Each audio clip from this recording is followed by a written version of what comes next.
Hello. हाँ, आ जाइए।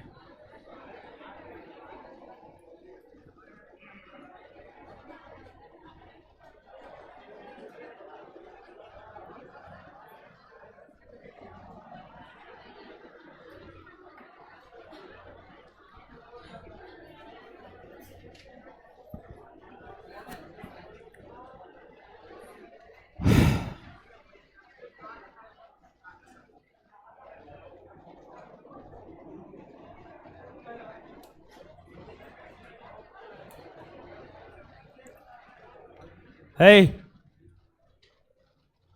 शांत होइए। आगे पढ़ेंगे हम लोग राज्य की न्यायपालिका। न्यायपालिका में जो है, राज्य के न्यायपालिका में हाई कोर्ट को देखना है। हाई कोर्ट के बाद सबऑर्डिनेट कोर्ट को देखना है।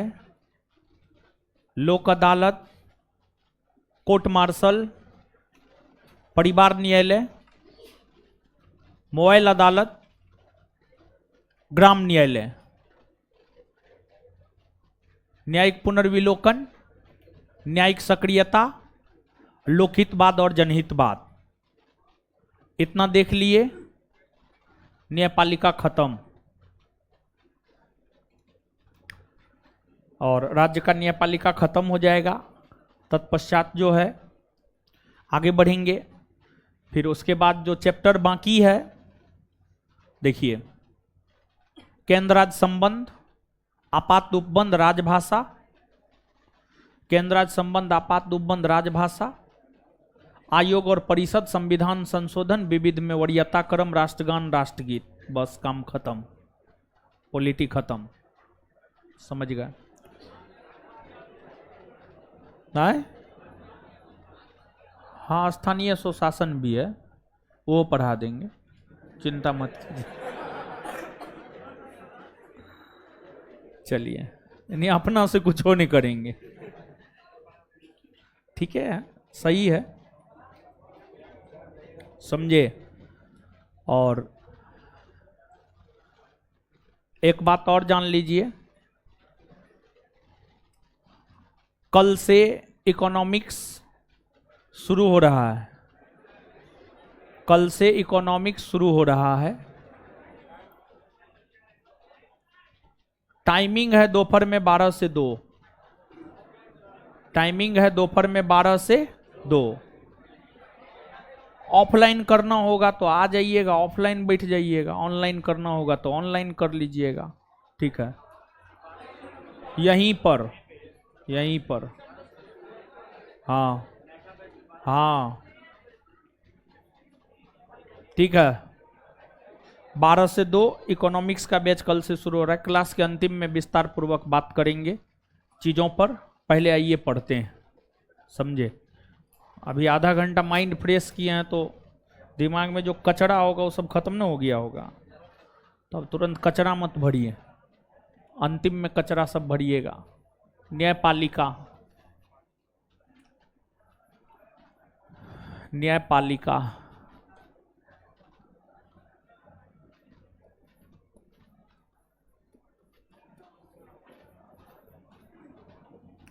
राज्य के न्यायपालिका के अंतर्गत हम लोग पढ़ते हैं उच्च न्यायालय को, उच्च न्यायालय को, उच्च न्यायालय को। उच्च न्यायालय यानी अंग्रेजी में high court, high court, high court. और हाई कोर्ट के विषय में जानकारी देता है हमें भारतीय संविधान का अनुच्छेद 214 से अनुच्छेद 231। अनुच्छेद 214 से अनुच्छेद 231।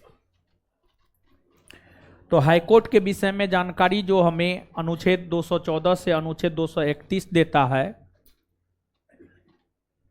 इसी के विषय में जो है हम लोग चर्चा करेंगे। देखिए, अनुच्छेद 214, अनुच्छेद 214 की अगर आप बात करेंगे तो जो भारतीय संविधान का अनुच्छेद 214 है, अनुच्छेद 214 यह कहता है कि प्रत्येक राज्य में एक हाईकोर्ट होगा। प्रत्येक राज्य में एक हाईकोर्ट होगा।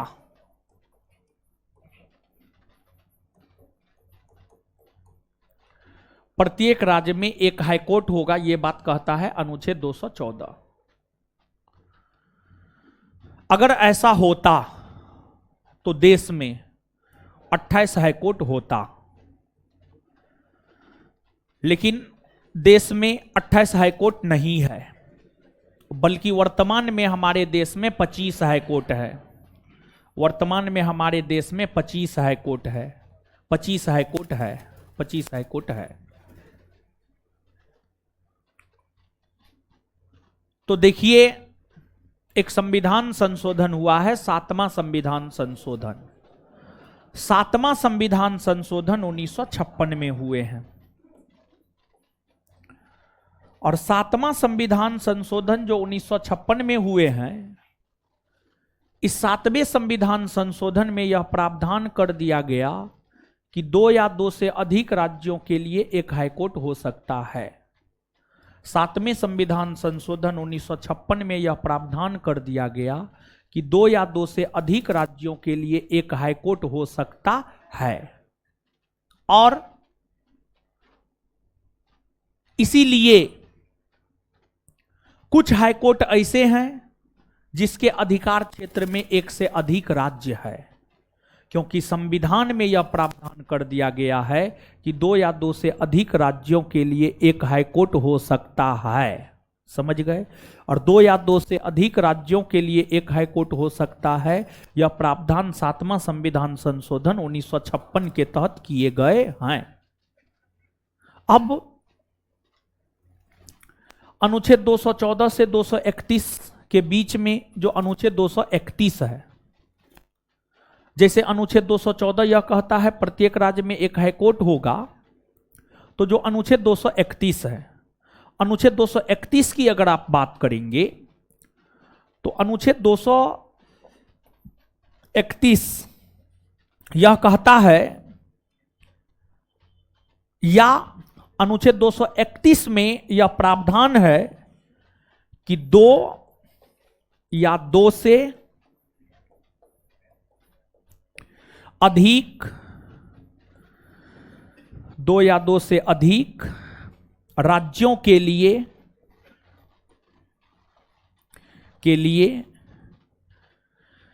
एक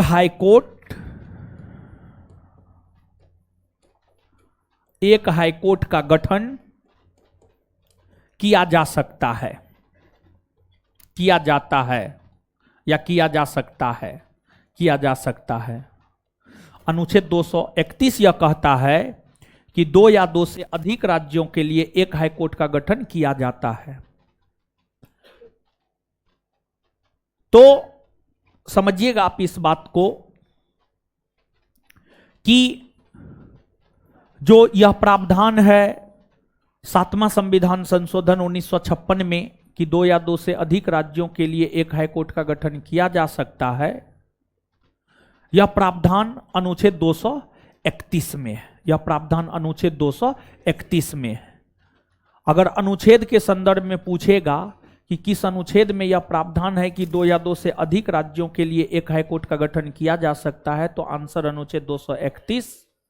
और अगर संविधान संशोधन के विषय में पूछेगा कि किस संविधान संशोधन में यह प्रावधान किया गया है कि 2 या 2 से अधिक राज्यों के लिए एक हाईकोर्ट हो सकता है, तो 7वां संविधान संशोधन 1956, 7वां संविधान संशोधन 1956।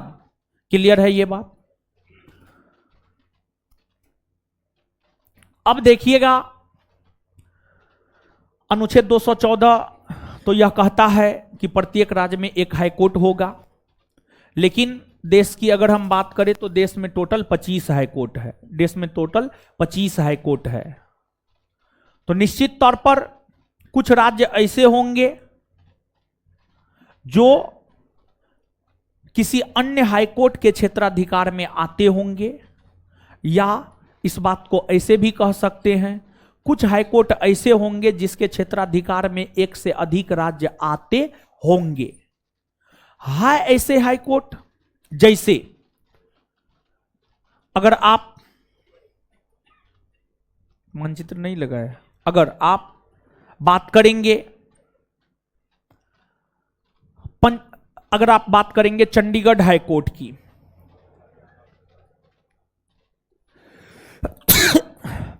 अगर आप चंडीगढ़ हाई कोर्ट की बात करेंगे, जो चंडीगढ़ हाई कोर्ट है इसके अधिकार क्षेत्र में पंजाब राज्य भी आता है और हरियाणा राज्य भी आता है, हरियाणा राज्य भी आता है। आज एगो हरियाणा से कॉल आया हुआ था, ठीक है?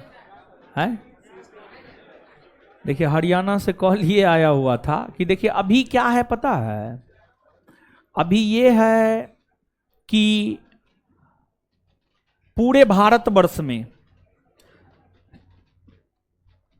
हिंदी पट्टी राज्य में कोई वैकेंसी नहीं आ रहा है, कोई वैकेंसी नहीं आ रहा। हरियाणा, उत्तर प्रदेश, मध्य प्रदेश, राजस्थान, किसी भी राज्य में कोई वैकेंसी नहीं है, सिर्फ अभी वैकेंसी है बिहार में। और पूरे हिंदी पट्टी राज्य के स्टूडेंट बिहार की ओर मूव कर रहे हैं। भाई बहन को एसआई का तैयारी करना था, उसी को लेकर के कॉल आया था, समझ गए? तो ये 1275 वाला अकबका के बोल रहा था कि 1275 वाला फॉर्म का डेट है, बोले अच्छा। हम बोले उसका परीक्षा होने वाला है, समझे? बोले लेकिन आगे 2024 में आने वाला है, तैयारी करना है। तो क्वेश्चन बैंक जो है वो अपने बोला कि हम आपका क्वेश्चन बैंक ऑर्डर कर दिए। बोले ठीक है। तो उसके बाद और बहुत सारे ऐसे लोग हैं हमारे जान पहचान में, जो बहुत सारे ऐसे लोग हैं हमारे जान पहचान में जो दिल्ली में रह करके पिछले 3 बरस, 4 बरस, 5 बरस से यूपीएससी का तैयारी कर रहे थे, नहीं हुआ तो अब ये चाहते हैं एसआईओ कम से कम बन जाए। और हम आपको बता रहे हैं, हम अपने जानने वाले कम से कम 15 से 20 लोग से परिचित हैं, 15 से 20 लोग से परिचित हैं जो यूपीएससी का तैयारी करता था और अभी आप ही के साथ बैठ करके किसी न किसी बैच में एसआई का तैयारी कर रहा है। उसमें हमारे कुछ दोस्त भी हैं, समझ गए? तो हमारे जान पहचान में 15 से 20 है और बहुत सारे लोग हैं जो यूपीएससी के तैयारी किए हैं और एसआई का तैयारी कर रहे हैं। आपका टक्कर यूपीएससी वालों से है, समझ गए? इस बात को दिमाग में बैठा लीजिए, तैयार रहिए।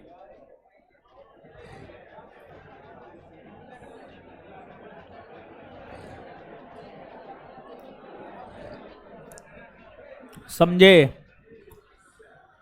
तो सब स्टेट वाला तो इधर आइए रहा है। और एक बात आप जान लीजिए, जैसे जैसे उत्तर बढ़िएगा, मतलब उत्तर प्रदेश, पंजाब, हरियाणा बढ़िएगा, वैसे वैसे स्टूडेंट का दिमाग तेज होता जाता है। बिहार के तुलना में उत्तर प्रदेश के स्टूडेंट ज्यादा इंटेलिजेंट है, ये चीज हमने फील किया है। उत्तर प्रदेश के तुलना में हरियाणा के स्टूडेंट ज्यादा इंटेलिजेंट है बाय दिमाग, माइंड से।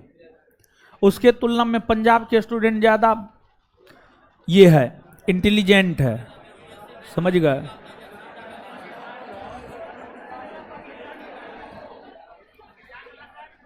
अरे महाराज, बिहारी दिमाग वाला होता तो उत्तर प्रदेश का लोग आकर के एसआई बन जाता है? बहुत साले उत्तर प्रदेश के लोग आकर के एसआई बने हैं बिहार में,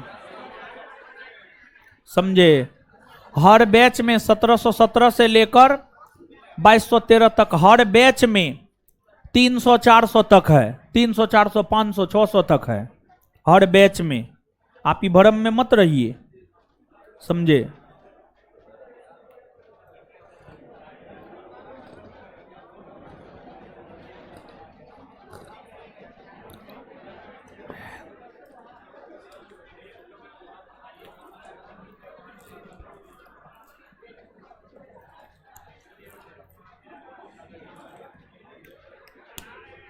चलिए आइए, अब चंडीगढ़ हाई कोर्ट इसके अधिकार क्षेत्र में 2 राज्य है, पंजाब और हरियाणा। फिर इसके बाद मुंबई हाईकोर्ट। मुंबई हाईकोर्ट के क्षेत्राधिकार में भी 2 राज्य है, महाराष्ट्र और गोवा। फिर आपको गुवाहाटी हाईकोर्ट। गुवाहाटी हाईकोर्ट के क्षेत्राधिकार में 4 राज्य है, असम, अरुणाचल प्रदेश, नागालैंड, मिजोरम। नागालैंड, मिजोरम, समझ गए। तो भारत में 3 हाईकोर्ट ऐसे हैं जिसके क्षेत्राधिकार में 2 या 2 से अधिक राज्य है। चंडीगढ़ हाईकोर्ट, उसके क्षेत्राधिकार में पंजाब और हरियाणा राज्य। मुंबई हाईकोर्ट, उसके क्षेत्राधिकार में महाराष्ट्र और गोवा राज्य। गुवाहाटी हाईकोर्ट, उसके क्षेत्राधिकार में असम, अरुणाचल प्रदेश, नागालैंड और मिजोरम राज्य। अब देखिएगा, इसके अलावे अन्य जितने भी राज्य है उनका अपना अपना हाईकोर्ट है। और अगर आप केंद्र शासित प्रदेशों की बात करें तो 8 केंद्र शासित प्रदेश में से 2 केंद्र शासित प्रदेश ऐसे हैं जिसका अपना हाईकोर्ट है, एक दिल्ली और दूसरा जम्मू कश्मीर। दिल्ली केंद्र शासित प्रदेश और जम्मू कश्मीर केंद्र शासित प्रदेश, ये 2 ऐसे केंद्र शासित प्रदेश है जिसका अपना हाईकोर्ट है। इसके अलावे अन्य केंद्र शासित प्रदेश अलग अलग हाईकोर्ट के क्षेत्राधिकार में आते हैं। जैसे अंडमान निकोबार द्वीप समूह कोलकाता हाईकोर्ट के क्षेत्राधिकार में आता है। पुडुचेरी चेन्नई हाईकोर्ट या मद्रास हाईकोर्ट के क्षेत्राधिकार में आता है। लक्षद्वीप केरल हाईकोर्ट के क्षेत्राधिकार में आता है। दादर नगर हवेली तथा दमन और द्वीप मुंबई हाईकोर्ट के क्षेत्राधिकार में आता है। चंडीगढ़ हाईकोर्ट के क्षेत्राधिकार में आता है। लद्दाख जम्मू कश्मीर हाईकोर्ट के क्षेत्राधिकार में आता है। लद्दाख जम्मू कश्मीर हाईकोर्ट के क्षेत्राधिकार में आता है। यह बात है, आप याद रखिएगा, याद भी करते जा रहे हैं, याद भी करते जाएंगे, ठीक है। क्योंकि आगे आपका कोई भरोसा थोड़े है, आप कब कहिएगा छोड़ दीजिए, दिक्कत ना है, इसलिए अब हम विद्यार्थी पे भरोसा नहीं करते हैं, ठीक है, नहीं करते हैं। अब हम बताइए कौन अनुच्छेद कहता? पहले का विद्यार्थी बढ़िया था, 8 घंटा पढ़ाते थे, बैठ के पढ़ता था। आज का विद्यार्थी तो 4 घंटा में उसको नानी, दादी, फुआ, अबुआ सब याद आने लगता है, समझे। कौन अनुच्छेद कहता है प्रत्येक राज्य में एक हाईकोर्ट होगा? है? कौन अनुच्छेद कहता है प्रत्येक राज्य में एक हाईकोर्ट होगा? 214। देश में कितना हाईकोर्ट? कितना हाईकोर्ट? किस संविधान संशोधन में यह प्रावधान किया गया है कि 2 या 2 से अधिक राज्यों के लिए एक हाईकोर्ट हो सकता है? 7वां संविधान संशोधन 1900। किस संविधान संशोधन में यह प्रावधान किया गया है कि 2 या 2 से अधिक राज्यों के लिए एक हाईकोर्ट हो सकता है? अच्छा, 2 या 2 से अधिक राज्यों के लिए एक हाईकोर्ट का गठन कौन अनुच्छेद के तहत? कौन अनुच्छेद के तहत? अच्छा, एक बात बताइएगा, देश में कितने हाईकोर्ट हैं?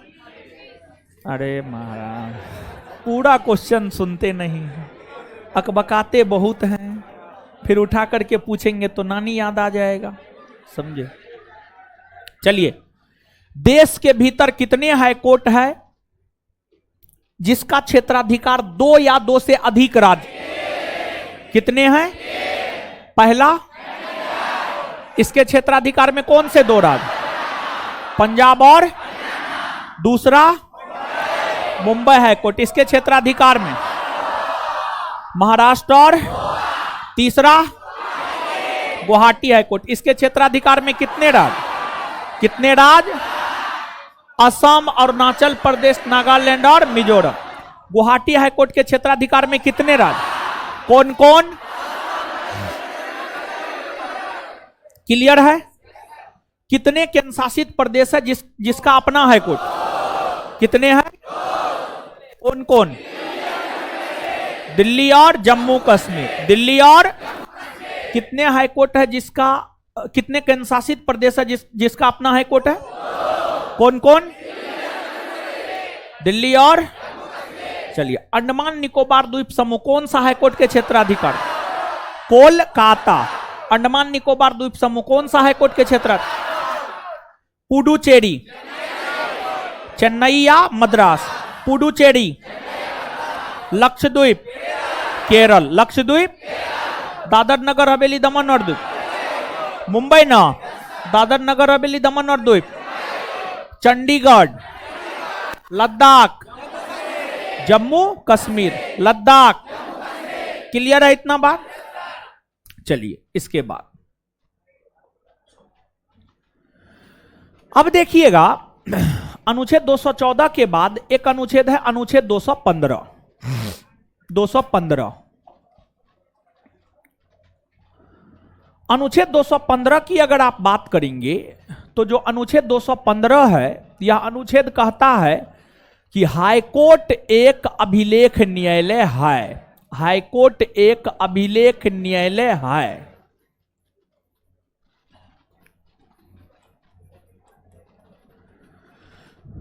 हाईकोर्ट एक अभिलेख न्यायालय है। हाईकोर्ट एक अभिलेख न्यायालय है। देखिए, जब हम आपको सुप्रीम कोर्ट समझा रहे थे, कल ना समझाए, बताए थे अभिलेख न्यायालय किसे कहा जाता है। वैसा न्यायालय जिसको अपने आदेश के अवमानना करने की स्थिति में दंड देने का अधिकार होता है, उस न्यायालय को ही अभिलेख न्यायालय कहा जाता है।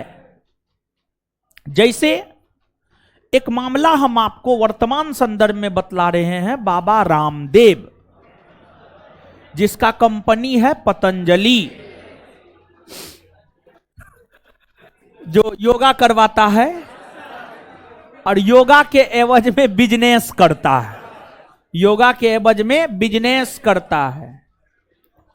तो काफी भ्रामक विज्ञापन बाबा रामदेव का कंपनी पतंजलि देता है। उसको लेकर भारत के सुप्रीम कोर्ट में याचिका दायर किया गया था और सुप्रीम कोर्ट कल बाबा रामदेव, कल या परसों का बात है, बाबा रामदेव के पतंजलि कंपनी को फटकारा है और कहा है कि आप जो भ्रामक विज्ञापन देते हैं, अगर आप नहीं सुधरिएगा तो 1 करोड़ रुपया आप पर जुर्माना लगाएंगे। और आज बाबा रामदेव बोले हैं कि नहीं, ऐसी कोई बात नहीं है, हम भ्रामक विज्ञापन नहीं देते हैं। मतलब सुप्रीम कोर्ट जो कह रहे हैं उसको बाबा रामदेव नकार रहे हैं। अगर सुप्रीम कोर्ट सख्ती से पेश आया तो बाबा रामदेव को सजा हो सकता है। लेकिन देखिए क्या होता है, क्या होता है ये तो आने वाला समय बताएगा। लेकिन सुप्रीम कोर्ट कह रहा है कि आप भ्रामक विज्ञापन देते हैं, लेकिन बाबा रामदेव उससे नकार रहे हैं। समझ गए? ये अवमानना करना हुआ सुप्रीम कोर्ट का, ये अवहेलना करना हुआ सुप्रीम कोर्ट का। और अगर हमारे सीजीआई डीवाई चंद्रचूड़ इस मामला को सख्ती से लिए तो बाबा रामदेव को धकेल देंगे अंदर। लेकिन अब देखिए क्या होता है। तो कहने का मतलब यह हुआ, जैसे एग्जाम्पल के तौर पर समझिए, जैसे सुप्रीम कोर्ट जो है ये लड़का को 10 वर्ष का सजा सुनाया। ये लड़का जो है सुप्रीम कोर्ट के सजा का अवहेलना किया तो इसको 10 वर्ष की जगह फांसी पर लटका देगा सुप्रीम कोर्ट। छठ में घर गया था इसलिए। क्या क्या कोई बात था? छठ में जाना जरूरी था मिलने के लिए? तो क्या बात था? पूरा नया नया कपड़ा उपड़ा खरीदे।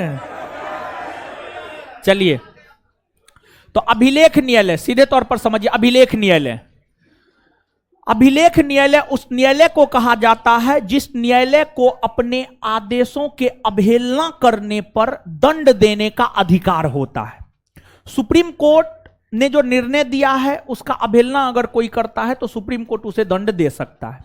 उसी प्रकार से हाईकोर्ट ने जो निर्णय दिया है, अगर हाईकोर्ट के निर्णय के खिलाफ अगर हाईकोर्ट ने निर्णय दिया है उसका अवहेलना कोई करता है, उसका अवमानना कोई करता है, तो हाईकोर्ट भी उसे दंड दे सकता है। हाईकोर्ट को भी यह अधिकार होता है। इसलिए हाईकोर्ट भी एक प्रकार का अभिलेख न्यायालय है और हाईकोर्ट एक प्रकार का अभिलेख न्यायालय है। यह बात कहता है भारतीय संविधान का अनुच्छेद 215। भारतीय संविधान का अनुच्छेद 215। इसके बाद अगला अनुच्छेद है अनुच्छेद 216। अनुच्छेद 216 की अगर हम बात करें तो इस अनुच्छेद के तहत ही प्रत्येक राज्य में हाईकोर्ट का गठन होता है।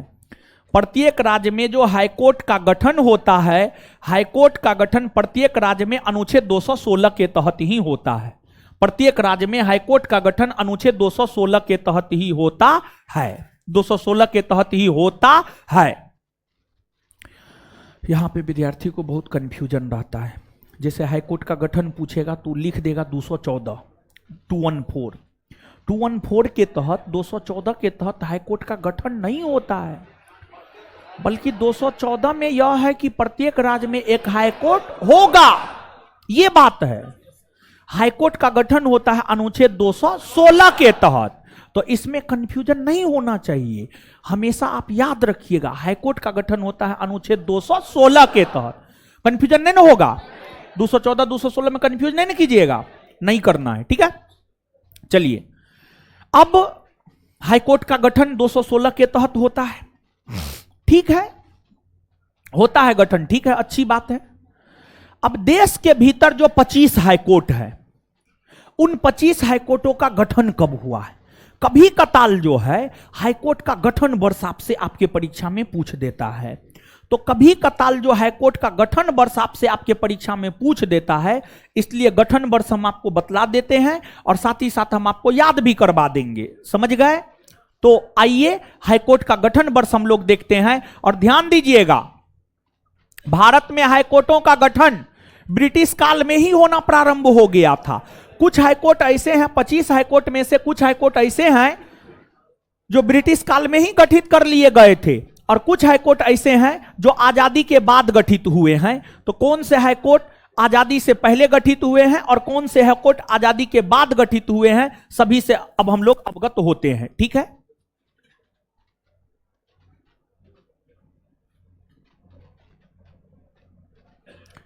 देखिए, वर्ष 1861 में हाईकोर्ट अधिनियम आया था।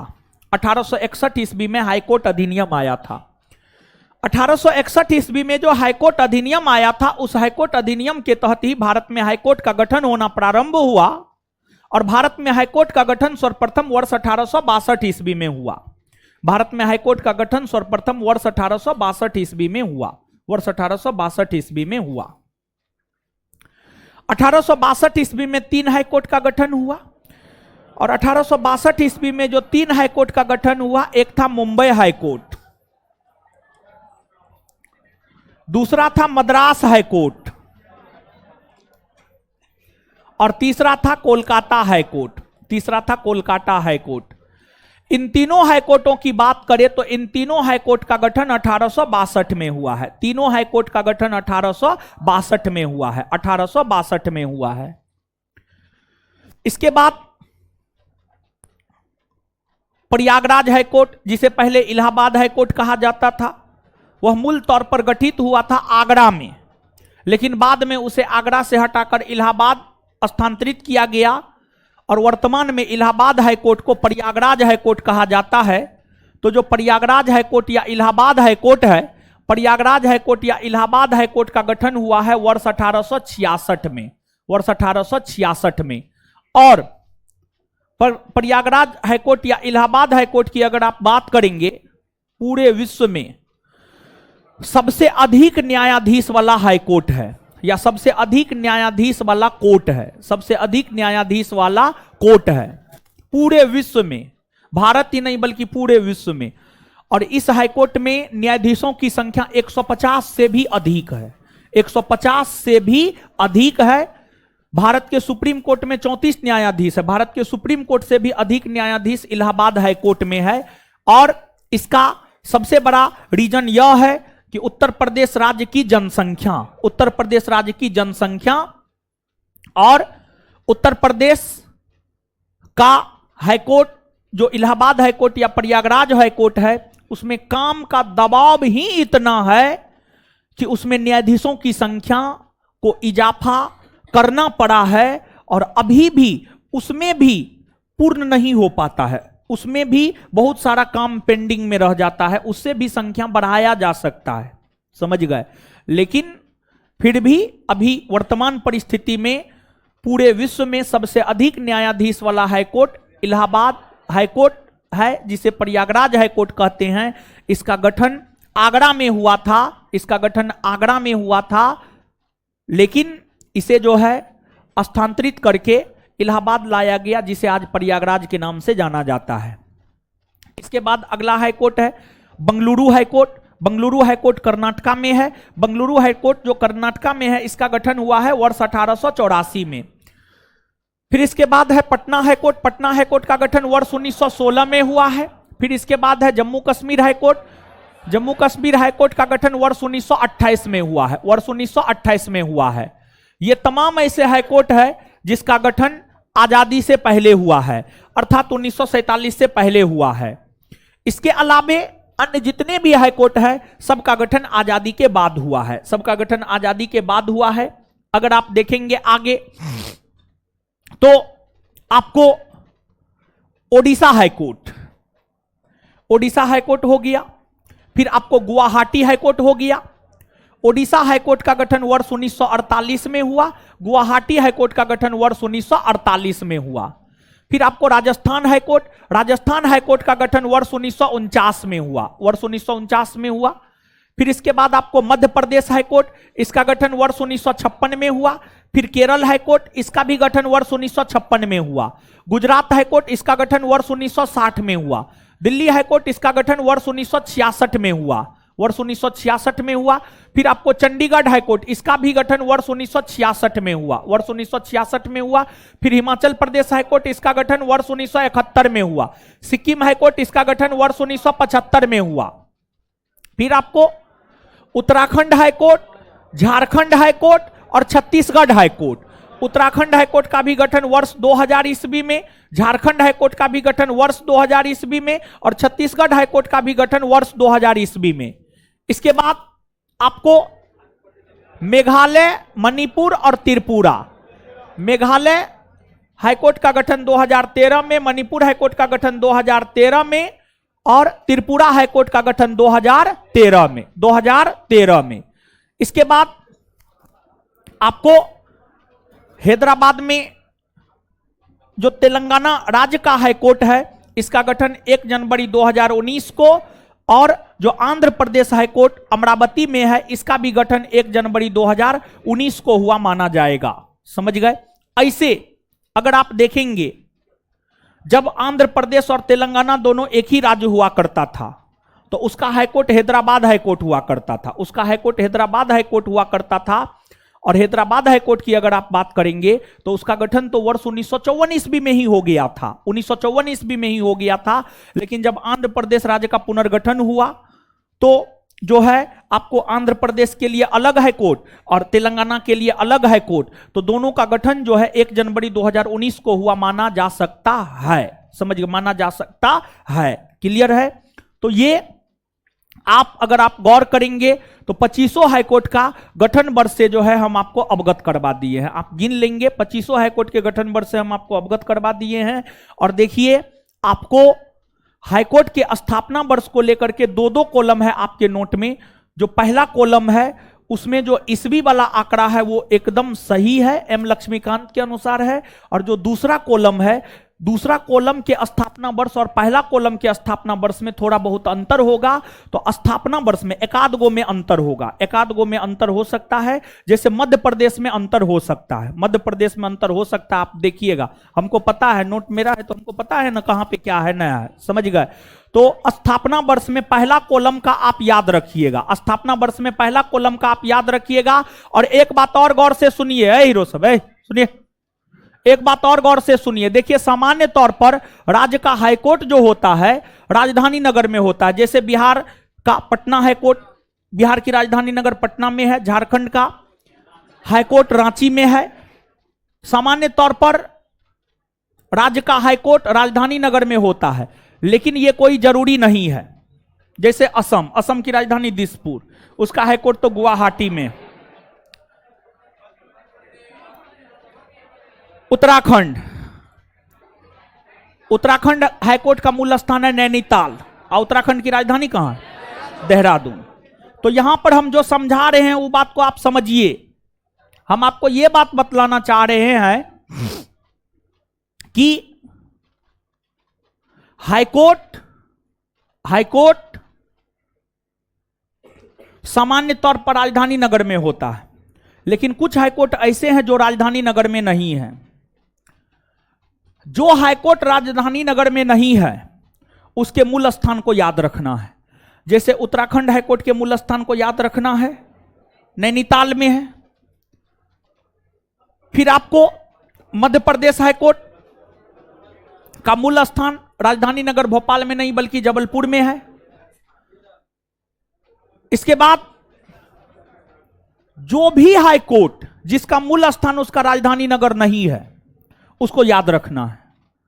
क्या बोल रहे हैं, समझ रहे आए? अब सब में नहीं लग जाइएगा कि फलना जगह फलना हाईकोर्ट फलना स्थान, चिल्ला हाईकोर्ट चिल्ला स्थान, नहीं, सब में नहीं लगना है।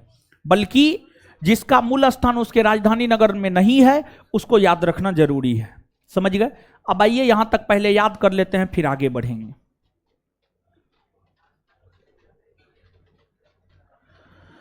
बताइए हीरो सब, हाईकोर्ट अभिलेख न्यायालय है? हाईकोर्ट एक अभिलेख न्यायालय है, यह बात कौन अनुच्छेद कहता? हाईकोर्ट एक अभिलेख न्यायालय, यह बात कौन अनुच्छेद? 200। हाईकोर्ट का गठन कौन अनुच्छेद के तहत? हाईकोर्ट का गठन कौन अनुच्छेद के तहत?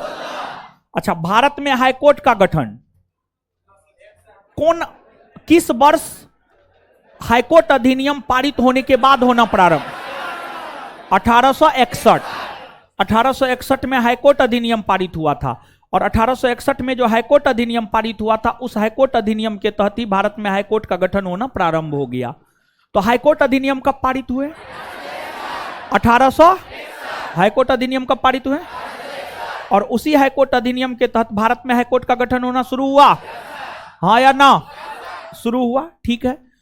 इसके बाद जो है आगे बतलाइएगा कि मुंबई, मद्रास और कोलकाता में हाईकोर्ट का गठन कब हुआ? 1800। मुंबई, मद्रास और कोलकाता में हाईकोर्ट का गठन कब हुआ? मुंबई, मद्रास और कोलकाता में हाईकोर्ट का गठन कब हुआ? 1862 में हुआ है। प्रयागराज हाईकोर्ट या इलाहाबाद हाईकोर्ट का गठन कब हुआ? कब हुआ है? प्रयागराज या इलाहाबाद हाईकोर्ट का गठन। बंगलुरु हाईकोर्ट का गठन। बंगलुरु हाईकोर्ट का गठन। पटना हाईकोर्ट का गठन। पटना हाईकोर्ट का गठन। पटना हाईकोर्ट का गठन। जम्मू कश्मीर हाईकोर्ट का गठन। जम्मू कश्मीर हाईकोर्ट का गठन। जम्मू कश्मीर हाईकोर्ट का गठन। चलिए इसके बाद आगे बताइएगा, ओडिशा हाईकोर्ट का गठन। Odisha high court. Guwahati high court. Guwahati high court. Rajasthan high court. Rajasthan high court. Rajasthan. Madhya Pradesh. Madhya Pradesh. Kerala. Kerala. Kerala. Gujarat. Gujarat, Delhi, Delhi, Chandigarh, Chandigarh, Himachal Pradesh, Himachal Pradesh, Sikkim, Sikkim, Uttarakhand, Uttarakhand, Jharkhand, Jharkhand, Chhattisgarh, Chhattisgarh, Meghalaya, Meghalaya, Manipur, Manipur, Tripura, Tripura, Telangana, Telangana, Andhra Pradesh, Andhra Pradesh. Clear है ये बात? ये हाईकोर्ट का गठन वर्ष हुआ। अब इसके बाद आगे आइएगा,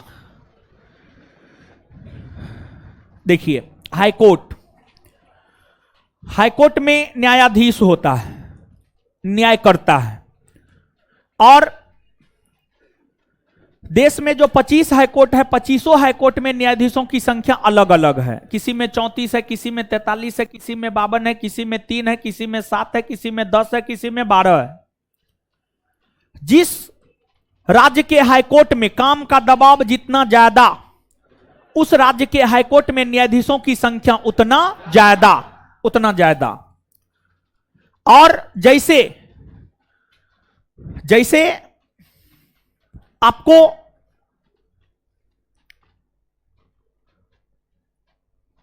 सुप्रीम कोर्ट में न्यायाधीशों की संख्या में इजाफा करने का अधिकार भारत की संसद को है, उसी प्रकार से राज्य के हाईकोर्ट में न्यायाधीशों की संख्या में इजाफा करने का अधिकार भी भारत की संसद को ही है। हाईकोर्ट में न्यायाधीश होते हैं। अब न्यायाधीश होते हैं तो उनकी नियुक्ति कौन करेगा? नियुक्ति कौन करेगा? दूसरा बात, उसका कार्यकाल क्या होता है, कार्यकाल होता भी है या नहीं होता है। तीसरी बात, उसको शपथ कौन दिलाता है। चौथी बात, वे अपना त्याग पत्र किसे देंगे। पांचवी बात, उसे पद से कैसे हटाया जाएगा, पद से कैसे हटाया जाएगा। छठी बात, उनका वेतन भत्ता पेंशन क्या है, वेतन भत्ता पेंशन क्या है। उनका स्थानांतरण कौन करेगा, स्थानांतरण कौन करेगा। यह सब बात है, इसको समझना है और याद करना है। समझ गए? तो देखिए, गौर कीजिएगा, हाईकोर्ट के न्यायाधीशों की नियुक्ति कौन करता है। तो हाईकोर्ट के न्यायाधीशों की नियुक्ति की अगर हम बात करें तो हाईकोर्ट के न्यायाधीशों की नियुक्ति करते हैं भारत के राष्ट्रपति। भारत के राष्ट्रपति, भारत के राष्ट्रपति हाईकोर्ट के न्यायाधीश की नियुक्ति करते हैं। और भारत के राष्ट्रपति हाईकोर्ट के न्यायाधीश की नियुक्ति करते हैं अनुच्छेद 217 के तहत। और भारत के राष्ट्रपति जब हाईकोर्ट के न्यायाधीश की नियुक्ति करते हैं तो उसमें सलाह लेते हैं। किससे सलाह लेते हैं? भारत के सुप्रीम कोर्ट के मुख्य न्यायाधीश से, चीफ जस्टिस ऑफ इंडिया, संबंधित राज्य के राज्यपाल से, और संबंधित राज्य के हाईकोर्ट के मुख्य न्यायाधीश से, संबंधित राज्य के हाईकोर्ट के मुख्य न्यायाधीश से, मुख्य न्यायाधीश से। इन सभी से राष्ट्रपति सलाह लेते हैं और इन सभी से सलाह लेकर ही हाईकोर्ट में न्यायाधीश की नियुक्ति भारत के राष्ट्रपति के द्वारा किया जाता है। अब इनकी नियुक्ति होती है, नियुक्ति होने के बाद इनका क्या कार्यकाल का क्या है। तो हाईकोर्ट के न्यायाधीशों के कार्यकाल की अगर हम बात करें, जैसे सुप्रीम कोर्ट के न्यायाधीशों का कोई कार्यकाल नहीं होता है, बल्कि उसके रिटायरमेंट का एज होता है, उसके रिटायरमेंट का एज 65 वर्ष होता है। उसी प्रकार से हाईकोर्ट के न्यायाधीशों का भी कोई कार्यकाल नहीं होता है। हाईकोर्ट के न्यायाधीशों का कोई कार्यकाल नहीं होता है, बल्कि हाईकोर्ट के न्यायाधीशों का भी रिटायरमेंट का एज होता है। और हाईकोर्ट के न्यायाधीशों के रिटायरमेंट का एज होता है 62 वर्ष, 62 वर्ष। इसके बाद हाईकोर्ट के न्यायाधीशों की जब नियुक्ति होती है, नियुक्ति होने के बाद उसका शपथ ग्रहण होता है। जैसे सुप्रीम कोर्ट के न्यायाधीशों को शपथ राष्ट्रपति दिलाते हैं, उसी प्रकार से हाईकोर्ट के न्यायाधीशों को शपथ की अगर हम बात करें तो हाईकोर्ट के न्यायाधीशों को शपथ दिलाता है राज्यपाल। हाईकोर्ट के न्यायाधीशों को शपथ दिलाता है राज्यपाल। अब हाईकोर्ट के न्यायाधीश अपने पद पर रहते हुए चाहते हैं त्यागपत्र देना, तो वो त्यागपत्र किसे देंगे? तो वो अपना त्यागपत्र देंगे राष्ट्रपति को। वे अपना त्यागपत्र राष्ट्रपति को इसलिए देंगे क्योंकि उनकी नियुक्ति राष्ट्रपति किया है, वह राष्ट्रपति के प्रति ही जवाबदेह होते हैं, तो वह अपना त्यागपत्र देते हैं आपको राष्ट्रपति को, वह अपना त्यागपत्र देते हैं राष्ट्रपति को। इसके बाद हाईकोर्ट के न्यायाधीश को कौन प्रक्रिया द्वारा पद से हटाया जाता है? तो आप याद रखेंगे, हाईकोर्ट के न्यायाधीश को उसी प्रक्रिया द्वारा पद से हटाया जाता है जिस प्रक्रिया द्वारा सुप्रीम कोर्ट के न्यायाधीश को हटाया जाता है। और जिस प्रक्रिया द्वारा सुप्रीम कोर्ट के न्यायाधीश को हटाया जाता है उसी प्रक्रिया द्वारा हाईकोर्ट के न्यायाधीश को भी पद से हटाया जाता है। और उसी प्रक्रिया द्वारा भारत के नियंत्रक महालेखा परीक्षक को भी पद से हटाया जाता है। उसी प्रक्रिया द्वारा भारत के मुख्य निर्वाचन आयुक्त को भी पद से हटाया जाता है। और उस प्रक्रिया की चर्चा सुप्रीम कोर्ट पढ़ाते हुए हमने आपको किया है, इसी वजह से हम यहां पर करने वाले हैं नहीं। समझ गए? बस इतना। इसके बाद इनको वेतन पेंशन, अगर वेतन की बात करें तो हाईकोर्ट के न्यायाधीशों को वेतन राज्य के संचित निधि से दिया जाता है, राज्य के संचित निधि से दिया जाता है हाईकोर्ट के न्यायाधीशों को वेतन। वही पेंशन की अगर बात करें तो भारत के संचित निधि से पेंशन दिया जाता है, भारत के संचित निधि से पेंशन दिया जाता है। तो यहां पर थोड़ा सा चीज अलग है, इसी वजह से यहां से प्रश्न पूछने की संभावना है, तो गौर फरमाइएगा आप थोड़ा सा। हाईकोर्ट के न्यायाधीशों को वेतन राज्य के संचित निधि से दिया जाता है। वही अगर पेंशन की बात करें तो उसे पेंशन दिया जाता है भारत के संचित निधि से। और हाईकोर्ट के न्यायाधीशों का जो वेतन होता है, जैसे सुप्रीम कोर्ट में एक मुख्य न्यायाधीश तथा कुछ अन्य न्यायाधीश होते हैं, उसी प्रकार से हाईकोर्ट में एक मुख्य न्यायाधीश तथा कुछ अन्य न्यायाधीश होते हैं। हाईकोर्ट में जो मुख्य न्यायाधीश होते हैं उन्हें वेतन मिलता है 2,50,000 रुपया, और हाईकोर्ट में जो अन्य न्यायाधीश होते हैं उन्हें वेतन मिलता है 2,25,000 रुपया, 2,25,000 रुपया। समझ गए? तो ये वेतन के विषय में हुआ। इसके बाद जो है आगे है स्थानांतरण। जैसे पटना हाईकोर्ट के न्यायाधीश हैं, पटना हाईकोर्ट के न्यायाधीश को स्थानांतरित कौन करेंगे? पटना हाईकोर्ट के न्यायाधीश को स्थानांतरित करके दिल्ली हाईकोर्ट भेजा जा सकता है, दिल्ली हाईकोर्ट के न्यायाधीश को स्थानांतरित करके मुंबई हाईकोर्ट भेजा जा सकता है, मुंबई हाईकोर्ट के न्यायाधीश को स्थानांतरित करके मद्रास हाईकोर्ट भेजा जा सकता है, मद्रास हाईकोर्ट के न्यायाधीश को स्थानांतरित करके कोलकाता हाईकोर्ट भेजा जा सकता है। तो हाईकोर्ट के न्यायाधीशों को एक स्थान से दूसरे स्थान पर स्थानांतरण किया जा सकता है। तो हाईकोर्ट के न्यायाधीशों को जो एक स्थान से दूसरे स्थान तक स्थानांतरण किया जा सकता है, यह स्थानांतरण करने का अधिकार भारतीय संविधान का अनुच्छेद 222, भारतीय संविधान का अनुच्छेद 222 हाईकोर्ट के न्यायाधीशों के स्थानांतरण करने का अधिकार भारत के राष्ट्रपति को देता है, भारत के राष्ट्रपति को देता है। भारत के राष्ट्रपति अनुच्छेद 222 के तहत एक हाईकोर्ट के न्यायाधीश को दूसरे हाईकोर्ट में, दूसरे हाईकोर्ट के न्यायाधीश को तीसरे हाईकोर्ट में, तीसरे हाईकोर्ट के न्यायाधीश को चौथे हाईकोर्ट में भेज सकते हैं। इसके बाद आपको यह हाईकोर्ट के न्यायाधीशों से संबंधित जो मूल बातें हैं, जो सीधे तौर पर आपसे आपके परीक्षा में पूछा जाता है, ये सब इस विषय में हुआ। अब देखिएगा हाईकोर्ट, हाईकोर्ट की अगर आप बात करेंगे, समझ गए, हाईकोर्ट की अगर आप बात करेंगे तो हाईकोर्ट के कार्य अधिकार शक्ति, हाईकोर्ट के कार्य अधिकार शक्ति, तो हाईकोर्ट के कार्य अधिकार शक्ति के विषय में हम लोग जानते हैं, हाईकोर्ट के कार्य अधिकार और शक्ति के विषय में हम लोग जानते हैं। जैसे सुप्रीम कोर्ट के कार्य अधिकार शक्ति से हम आपको अवगत करवाए होंगे, निश्चित तौर पर करवाए होंगे। सुप्रीम कोर्ट का सलाहकारी अधिकार, सुप्रीम कोर्ट का अपीलीय अधिकार, सुप्रीम कोर्ट का जो है प्रारंभिक क्षेत्राधिकार, इस सब चीज से हम आपको अवगत करवाए होंगे। उसी प्रकार से हाईकोर्ट के भी कुछ कार्य अधिकार शक्ति होते हैं। देखिए, पहली बात यह है कि हाईकोर्ट को रीट जारी करने का अधिकार है, हाईकोर्ट को रीट जारी करने का अधिकार है। हाईकोर्ट को रीट जारी करने का अधिकार भारतीय संविधान का अनुच्छेद 226 देता है, भारतीय संविधान का अनुच्छेद 226 हाईकोर्ट को रीट जारी करने का अधिकार देता है। हाईकोर्ट तब रीट जारी करता है जब किसी व्यक्ति के मौलिक अधिकार का हनन होता है और वह हाईकोर्ट जाता है, तो फिर उस व्यक्ति के मौलिक अधिकार को बहाल करवाने के लिए आदेश जारी हाईकोर्ट करता है, आदेश जारी हाईकोर्ट करता है। जैसे अनुच्छेद 32 के तहत सुप्रीम कोर्ट 5 प्रकार का रिट जारी कर सकता है, उसी प्रकार से अनुच्छेद 226 के तहत हाईकोर्ट भी 5 प्रकार का रिट जारी कर सकता है। और हाईकोर्ट जो 5 प्रकार का रिट जारी कर सकता है वही है बंदी, प्रत्यक्षीकरण, परमादेश, अधिकार, परीक्षा लेख, प्रतिषेध लेख और उत्प्रेषण। तो पहला अधिकार है हाईकोर्ट को रिट जारी करने का, और हाईकोर्ट रिट जारी कर सकता है अनुच्छेद 226 के तहत। दूसरा अधिकार है हाईकोर्ट को अधीक्षण करने का, अधीनस्थ न्यायालय का अधीक्षण करने का, अधीनस्थ न्यायालय का अधीक्षण करने का। और हाईकोर्ट को अधीनस्थ न्यायालय के अधीक्षण करने का अधिकार भारतीय संविधान का अनुच्छेद 227 देता है। भारतीय संविधान का अनुच्छेद 227 हाईकोर्ट को यह अधिकार देता है कि वह अधीनस्थ न्यायालय का अधीक्षण कर सकता है। इसका क्या मतलब है? इसका मतलब यह है कि जैसे बिहार की अगर आप बात करेंगे तो बिहार में पटना हाईकोर्ट है, बिहार में पटना हाईकोर्ट है। पटना हाईकोर्ट बिहार के भीतर जितने भी अधीनस्थ न्यायालय है, चाहे वह सत्र न्यायालय है, चाहे वह व्यवहार न्यायालय है, चाहे वह सत्र न्यायालय है, चाहे वह व्यवहार न्यायालय है, सत्र न्यायालय और व्यवहार न्यायालय ही अधीनस्थ न्यायालय कहलाता है। सत्र न्यायालय और व्यवहार न्यायालय ही अधीनस्थ न्यायालय कहलाता है। तो जो आपको हाईकोर्ट होता है, जो आपको हाईकोर्ट होता है, हाईकोर्ट राज्य के भीतर किसी भी अधीनस्थ न्यायालय, जिला न्यायालय, व्यवहार न्यायालय, सत्र न्यायालय का अधीक्षण कर सकता है। समझ गए? ये अधिकार हाईकोर्ट को होता है, और ये अधिकार हाईकोर्ट को भारतीय संविधान का अनुच्छेद 227 देता है। भारतीय संविधान का अनुच्छेद 227 देता है।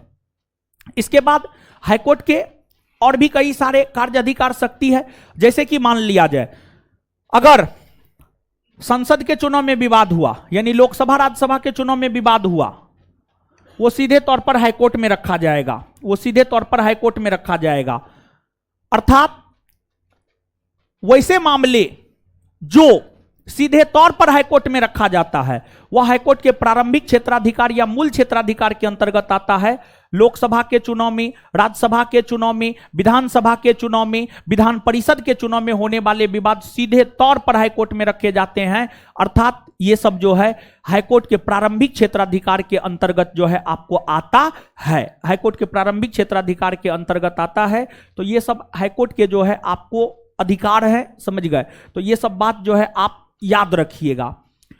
अब देखिएगा हाईकोर्ट की अगर आप बात करेंगे तो हाईकोर्ट से संबंधित जो कुछ एक्का दुक्का अनुच्छेद हम आपको नहीं बताए हैं, आगे जो है जब हम ये पूरा न्यायपालिका खत्म कर देंगे तो जो कुछ अन्य महत्वपूर्ण अनुच्छेद है उसको हम आपको रिकॉल करवा देंगे, उसको हम आपको बता देंगे फलना फलना अनुच्छेद भी जो है आपको याद रखना है। ऐसे जितना महत्वपूर्ण था उतना चीज जो है हम आपको बता दिए हैं। और हाईकोर्ट की अगर आप बात करेंगे तो हाईकोर्ट में जो है जैसे सुप्रीम कोर्ट में तदर्थ न्यायाधीश के विषय में बतलाए थे, कार्यकारी मुख्य न्यायाधीश के विषय में बतलाए थे आए, तो वैसे ही हाईकोर्ट में भी कार्यकारी मुख्य न्यायाधीश होता है। हाईकोर्ट में भी तदर्थ न्यायाधीश के स्थान पर अपर न्यायाधीश या अपर न्यायाधीश होता है, सॉरी अपर न्यायाधीश होता है। समझ गए? अपर न्यायाधीश होता है। तो क्या होता है कार्यकारी मुख्य न्यायाधीश, क्या होता है अपर न्यायाधीश, इसको आप समझिएगा। देखिए जैसे पटना हाईकोर्ट है, पटना हाईकोर्ट में मुख्य न्यायाधीश होंगे। पटना हाईकोर्ट के मुख्य न्यायाधीश का मान लिया जाए पद पर रहते हुए आकस्मिक निधन हो गया, तो पटना हाईकोर्ट के मुख्य न्यायाधीश का पद आकस्मिक रिक्त हो गया। तो इस स्थिति में पटना हाईकोर्ट के ही किसी वरिष्ठतम न्यायाधीश को कार्यकारी मुख्य न्यायाधीश के तौर पर तत्काल के लिए नियुक्त भारत के राष्ट्रपति कर सकते हैं। तो अगर किसी राज्य के हाईकोर्ट के मुख्य न्यायाधीश का पद अचानक खाली होता है, किसी राज्य के हाईकोर्ट के मुख्य न्यायाधीश का पद अचानक खाली होता है, तो उस स्थिति में भारत के राष्ट्रपति उसी उच्च न्यायालय के किसी वरिष्ठतम न्यायाधीश को कार्यकारी मुख्य न्यायाधीश के तौर पर नियुक्त करते हैं। इसके बाद अपर न्यायाधीश, देखिए जब हाईकोर्ट में काम का दबाव काफी बढ़ जाता है तो इस स्थिति में अपर न्यायाधीश की नियुक्ति जो है आपको हाईकोर्ट में की जाती है। अपर न्यायाधीश की नियुक्ति इस स्थिति में जो है आपको हाईकोर्ट में की जाती है। क्लियर है? तो ये हाईकोर्ट से संबंधित जो है आपको प्रावधान हुए, ये सब चीज जो है आपको याद रखना है। आइए इतना याद कर लेते हैं, फिर हम लोग आगे बढ़ेंगे।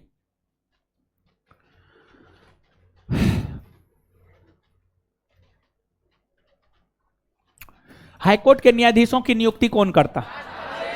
नियुक्ति कौन करता है? हाईकोर्ट के न्यायाधीशों की नियुक्ति कौन करता है? हाईकोर्ट के न्यायाधीशों का कोई कार्यकाल होता है? नहीं। कार्यकाल होता है? नहीं। उसके सेवानिवृत्ति की आयु, सेवानिवृत्ति की आयु। हाईकोर्ट के न्यायाधीशों को शपथ कौन दिलाता? शपथ कौन दिलाता है? शपथ कौन दिलाता है? या अपना त्यागपत्र किसे दे? त्यागपत्र किसे देता है? हाईकोर्ट के न्यायाधीश को पद से हटाया जाता है, वैसे ही हटाया जाता है जैसे सुप्रीम कोर्ट के न्यायाधीश को हटाया जाता है। हाईकोर्ट के न्यायाधीश को वेतन कहां से मिलता है? वेतन कहां से मिलता है? पेंशन कहां से मिलता है? पेंशन कहां से मिलता है? हाईकोर्ट के मुख्य न्यायाधीश को कितना वेतन? कितना वेतन? अन्य न्यायाधीश को कितना वेतन? अन्य न्यायाधीश को कितना वेतन? हाईकोर्ट के न्यायाधीशों का स्थानांतरण कौन करता? कौन करता है? कौन अनुच्छेद के तहत? कौन अनुच्छेद के तहत? अच्छा, रिट जारी करने का अधिकार हाईकोर्ट को है? आए? रिट जारी करने का अधिकार है? कौन अनुच्छेद हाईकोर्ट को रिट जारी? कौन अनुच्छेद? हाईकोर्ट अधीनस्थ न्यायालय का निरीक्षण कर सकता है, निरीक्षण और अधीक्षण कर सकता है। हाईकोर्ट अधीनस्थ न्यायालय का निरीक्षण और अधीक्षण कर सकता है। यह बात कौन अनुच्छेद में? कौन अनुच्छेद में है? अनुच्छेद 200। क्लियर है ये बात? समझ गए? इसके बाद जो है देखिए, राज्य के भीतर, राज्य के भीतर अगर आप देखेंगे तो हाईकोर्ट राज्य का सबसे बड़ा अपीलीय न्यायालय होता है। अधीनस्थ न्यायालय के निर्णय के खिलाफ राज्य के भीतर हाईकोर्ट में अपील किया जा सकता है। राज्य के भीतर हाईकोर्ट सबसे बड़ा अपीलीय न्यायालय होता है, याद रखिएगा। और लोकसभा के चुनाव, राज्यसभा के चुनाव, विधानसभा के चुनाव, विधान परिषद के चुनाव में अगर कोई विवाद होता है तो उसे सीधे तौर पर हाईकोर्ट में रखा जाता है, अर्थात ये हाईकोर्ट के प्रारंभिक क्षेत्राधिकार में आता है। समझ गए? तो ये सब बात भी जो है आपको याद रखना है। क्लियर है ये बात? अब देखिएगा, हाईकोर्ट के बाद आगे जो है कोर्ट मार्शल होगा, जो है उसकी चर्चा हम आपके साथ कर देते हैं आगे। सेना न्यायालय है, सेना न्यायालय।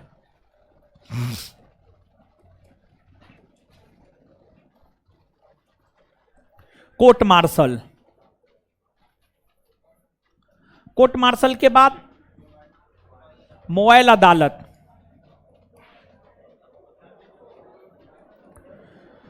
मोबाइल अदालत, मोबाइल अदालत के बाद लोक अदालत, लोक अदालत, लोक अदालत के बाद परिवार न्यायालय,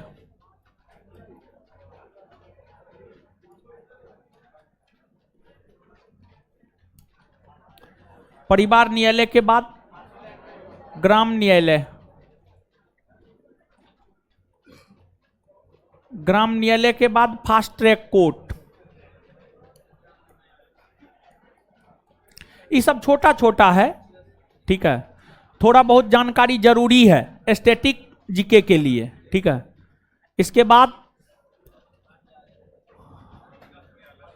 अधीनस्थ न्यायालय, न्यायालय। छोटा छोटा टॉपिक है, थोड़ा थोड़ा है, ध्यान से सुनिएगा, एक एक मिनट में समझ में आते जाएगा। न्यायिक पुनर्विलोकन,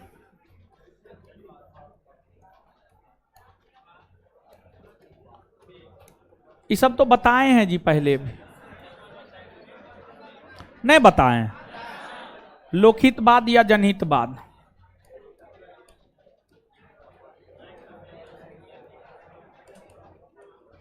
ठीक है, यही सब है। यही सब चीज को हम लोगों को समझना है, कुछ नहीं है इस सब में। ध्यान से सुनिए, ये सब फटाफट क्लियर हो जाएगा। ध्यान से सुन लीजिए, एक बार पढ़ लीजिएगा फटाफट क्लियर। इस सब में कुछ ना है, ठीक है। पढ़ लीजिएगा तो उसमें क्लियर हो जाएगा। समझिए, सेना न्यायालय यानी कोर्ट मार्शल। देखिए, सैनिकों को बाह्य हस्तक्षेप से बचाने के लिए सेना न्यायालय का गठन किया गया है। सेना न्यायालय को ही अंग्रेजी में कहते हैं कोर्ट मार्शल। सेना न्यायालय को ही अंग्रेजी में क्या कहते हैं? Court martial. कोर्ट मार्शल कहते हैं, कोर्ट मार्शल कहते हैं, कोर्ट मार्शल कहते हैं। सेना न्यायालय में न्यायाधीश सेना के ही सर्वोच्च अधिकारी होते हैं। सेना न्यायालय में जो न्यायाधीश होते हैं सेना के ही सर्वोच्च कमांडर होते हैं, सर्वोच्च अधिकारी होते हैं। सैनिकों को बाह्य हस्तक्षेप से बचाने के लिए सेना न्यायालय का गठन अर्थात कोर्ट मार्शल का गठन किया गया है। देखिए, सैनिकों के 2 मामले को छोड़कर बाद बाकी सभी मामलों की सुनवाई सेना न्यायालय में ही होता है। एक, अगर किसी सैनिक ने गैर सैनिक की हत्या की है तो उसकी सुनवाई कोर्ट मार्शल में नहीं होती है। अगर किसी सैनिक ने बलात्कार किया है तो उसकी भी सुनवाई कोर्ट मार्शल में नहीं होती है। 2 मामले सैनिकों से संबंधित ऐसे होते हैं जिसकी सुनवाई सेना न्यायालय में नहीं होती है। अगर किसी सैनिक ने गैर सैनिक की हत्या किया है या अगर किसी सैनिक ने बलात्कार किया है तो ये दोनों मामलों की सुनवाई सेना न्यायालय में नहीं होता है। इसके अलावे सेना से संबंधित अन्य सभी मामलों की सुनवाई सेना न्यायालय में ही होता है। और सेना न्यायालय के निर्णय के खिलाफ अपील ना सुप्रीम कोर्ट में किया जा सकता है ना हाई कोर्ट में किया जा सकता है, नहीं किया जा सकता है। परंतु यहां पर शर्त है, कुछ शर्त यह है कि अगर मामला मौलिक अधिकार से संबंधित है तब अपील किया जा सकता है। अगर मामला मौलिक अधिकार से संबंधित है तब अपील किया जा सकता है। फिर से इस बात को समझिएगा, इसमें किंतु परंतु दोनों बात है, लेकिन परंतु किंतु फिंतु सब बात है। पहली बात तो यह है, सेना न्यायालय के निर्णय के खिलाफ अपील ना हाईकोर्ट में किया जा सकता है ना सुप्रीम कोर्ट में किया जा सकता है। सेना न्यायालय के निर्णय के खिलाफ अपील ना हाईकोर्ट में किया जा सकता है ना सुप्रीम कोर्ट में किया जा सकता है।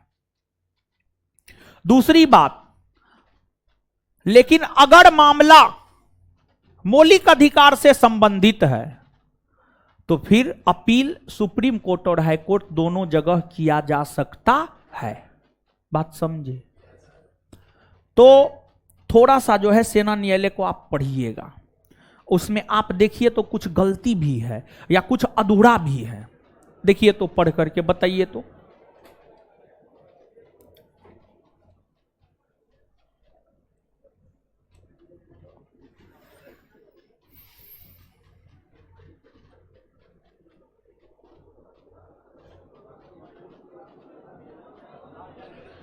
आए कुछ अधूरा है?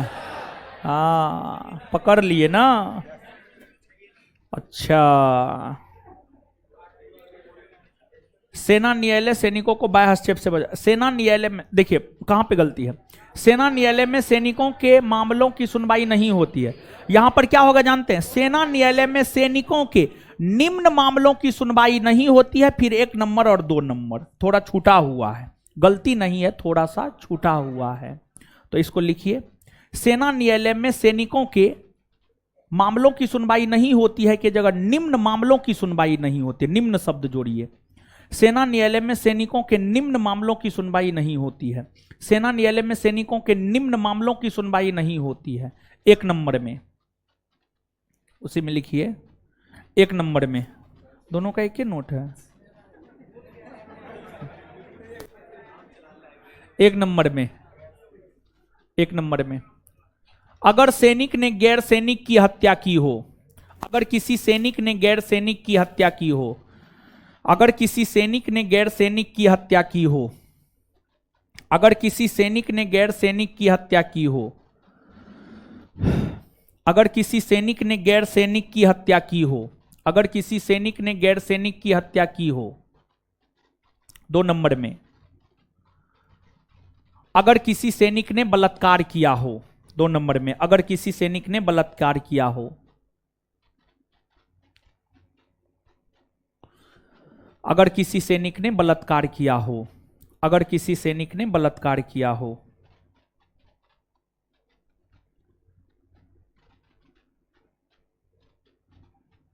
बताइए बताइए आप हमको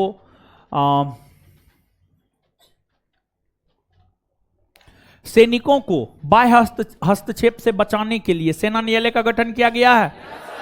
आए सेना न्यायालय का न्यायाधीश कौन होता है? सेना के सर्वोच्च कमांडर। सेना न्यायालय का न्यायाधीश कौन होता है?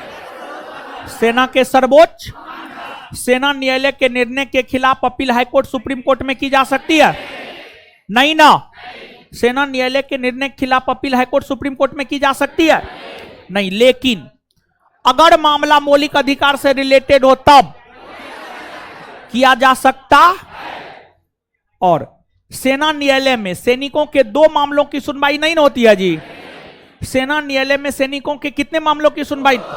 2 ना। कौन कौन?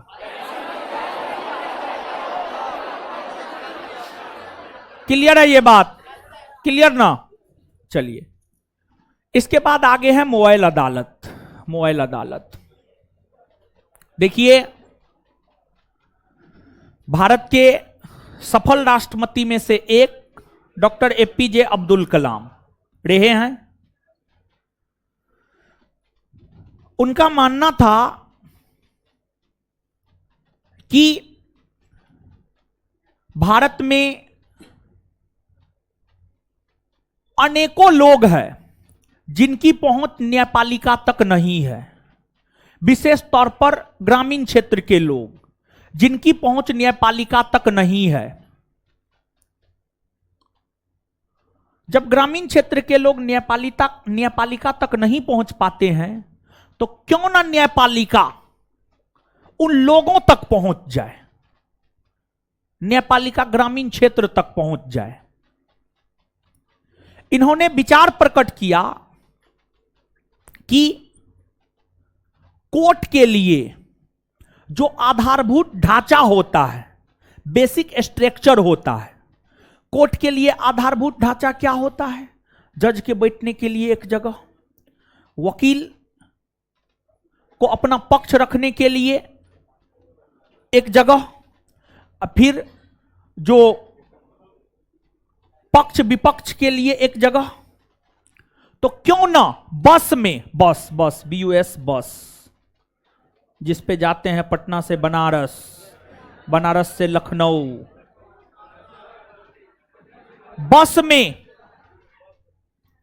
न्यायपालिका से संबंधित आधारभूत ढांचा का विकास कर दिया जाए और उस बस में न्यायाधीश को बैठाकर पहुंचा दिया जाए गांव, और गांव में लोगों को कहे, लोगों तक सूचना पहुंचाएं कि अगर आपको न्याय चाहिए, आपके साथ कोई दिक्कत है तो आप आइए, हम न्यायपालिका हैं, हम आपका न्याय करेंगे, आपको न्याय देंगे। कितना अच्छा विचार था, बहुत अच्छा विचार था, लेकिन लागू कहां हुआ? समझ गए?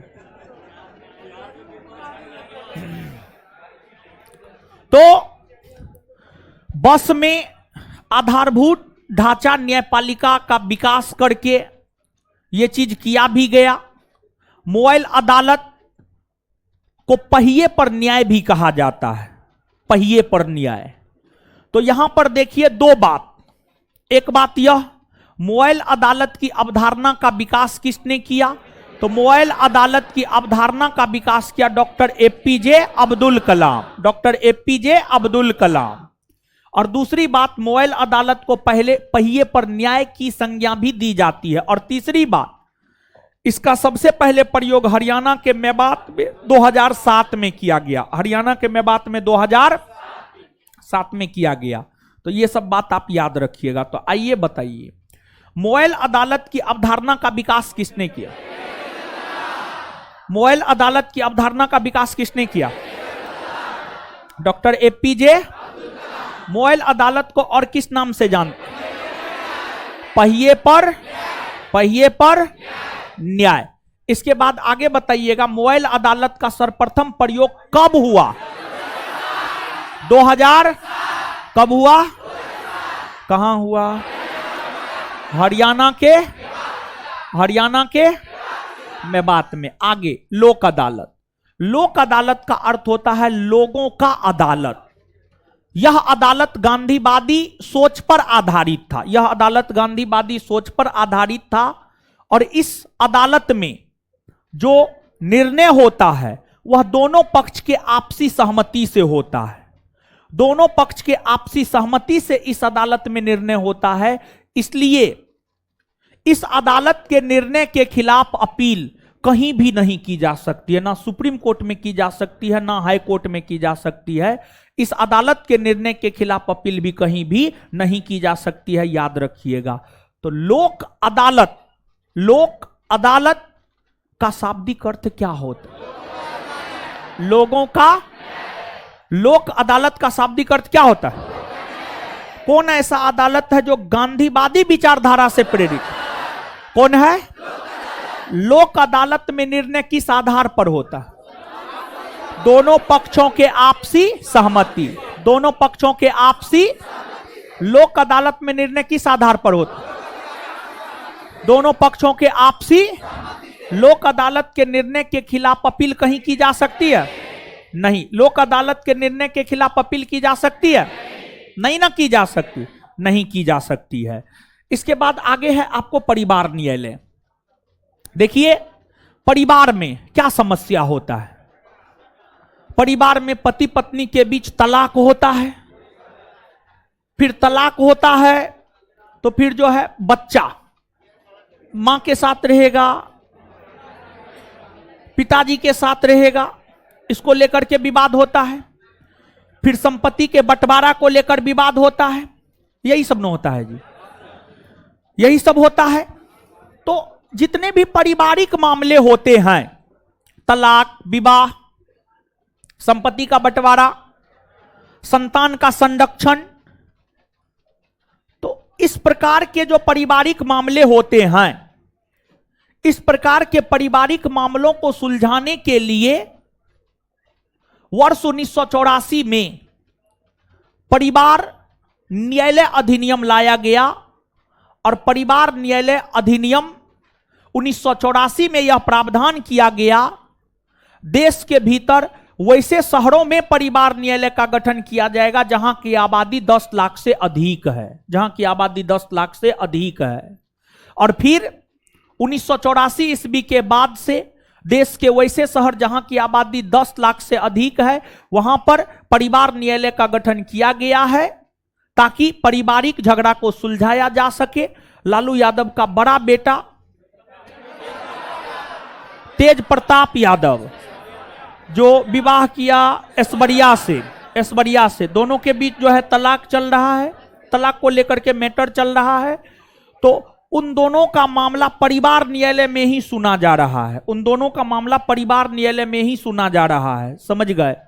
तो यहां पर जो है ना परिवार न्यायालय को लेकर क्या बात याद रखना है, यहां पर परिवार न्यायालय को लेकर यह बात याद रखना है कि परिवार न्यायालय अधिनियम वर्ष 1984 में पारित हुआ। परिवार न्यायालय अधिनियम वर्ष 1984 में पारित हुआ। और दूसरी बात यह याद रखनी है कि परिवार न्यायालय का गठन वैसे शहरों में होती है जहां की आबादी 10 लाख से अधिक है, जहां की आबादी 10 लाख से अधिक है। और जितने भी पारिवारिक झंझट है, विवाह, तलाक, संतान का संरक्षण, संपत्ति का बंटवारा, ये सब सुना जाता है परिवार न्यायालय में। क्लियर है ये बात। फिर आपको एक और है वो पवन सिंह, हाँ पवन सिंह, वो भी अपनी बीबी को अंदाज धोखा दिया है और एक नंबर का अय्यास है, वो अय्यास आदमी है, जानते हैं। हीरो हीरोइन एक नंबर का अय्यास, समझ गए। हीरो हीरोइन के चक्कर में आप लोग रहते हैं, ये बहुत गलत करते हैं, समझ गए। हीरो हीरोइन के चक्कर में मत रहिए, अपना हीरो बनाइए। देश पर जो, देश के सीमा पर जो सेना सब है उसको हीरो मानिए महाराज, वो सब असली हीरो है, समझ गए। ये सब तो डुप्लीकेट हीरो है महाराज, समझ गए। ये सब तो अय्यास होता है, समझे। उस सब को आप लोग हीरो मानते हैं।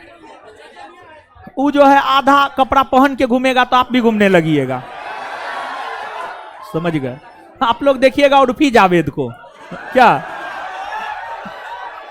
बढ़िया चीज तो देखिएगा नहीं, देखिए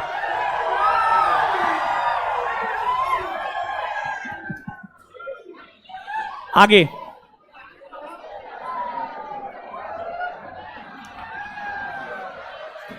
परिवार न्यायालय अधिनियम कब पारित हुए हैं? परिवार न्यायालय अधिनियम कब पारित हुए? कितना से अधिक आबादी वाले शहरों परिवार न्यायालय गठन होता है? 10 लाख से। अब देखिएगा ग्राम न्यायालय, ग्रामीण क्षेत्रों में लोगों की समस्याओं को सुलझाने के लिए ग्राम न्यायालय अधिनियम वर्ष 2008 में आया। ग्राम न्यायालय अधिनियम वर्ष 2008 में आया और इस अधिनियम के तहत भारत के ग्रामीण क्षेत्रों में ग्राम न्यायालय का गठन 2 अक्टूबर 2019 से होना प्रारंभ हुआ और फिर देश के अलग अलग शहरों में ग्राम न्यायालय के गठन हुए। तो यहां पर भी 2 बात याद रखना है। एक बात यह कि ग्राम न्यायालय अधिनियम कब पारित हुए हैं और दूसरी बात यह कि कब से ग्रामीण क्षेत्रों में न्यायालय का गठन होना प्रारंभ हुआ। तो 2 अक्टूबर 2009। तो ग्राम न्यायालय अधिनियम कब पारित हुए? ग्राम न्यायालय अधिनियम कब पारित हुए? ग्राम न्यायालय अधिनियम कब पारित हुए? देश के भीतर अलग अलग राज्यों में ग्रामीण क्षेत्रों में ग्राम न्यायालय का गठन कब से होना प्रारंभ? 2 अक्टूबर 2009। आगे फास्ट ट्रैक कोर्ट, देखिए ध्यान दीजिएगा, आपको वित्त आयोग आजादी से लेकर आज तक 15 वित्त आयोग का गठन हो चुका है।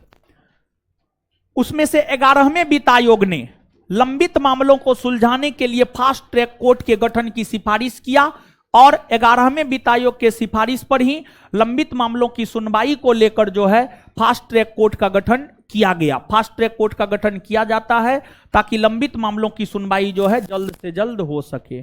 बोलिए हो है?